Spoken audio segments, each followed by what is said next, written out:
Before Martin Luther King Jr. ever came upon the civil rights stage, U.S. Navy sailors were integrated on ships headed for war. News Channel 5's Marissa Bagg shows us how a local veteran is being honored for his courage now almost 70 years later.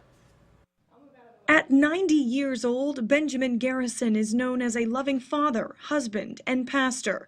But today, the World War II veteran is being recognized for a service that is seldom found in history books. I decided to go to the Navy, volunteered, enlisted in 1942. At a time when American society segregated Garrison from whites, he found himself fighting alongside them. His ship, the USS Mason, was the first to have a mostly African-American crew. It was an experiment to see if we could do the job and also to see if blacks and whites could live together without any racial hostility, and we did.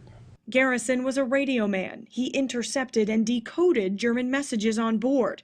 Today, local high school students and neighbors at his Boynton Beach assisted living facility gathered to hear him tell tales. We salute Ben Garrison, a veteran of the United States Navy. He was honored for his service and doing his part to integrate the armed forces. The torch is being taken over to another generation where they'll be able to understand part of the things that we may not read in history books, but are very important parts of our history. The story of the USS Mason became a book and then made the big screen. Because of all the media attention that came on with the book and the movie, crew members of the USS Mason were finally awarded letters of commendation in 1994, 50 years after they were first recommended for them. Garrison is grateful for the honor, but he's most thankful he survived the fight. Being thrown overboard or being hit by a shell, to come out of it unhurt, it's something to be grateful for, because a lot of young guys died at sea, never saw their families again. In Boynton Beach, Marissa Bagg, WPTV News Channel 5.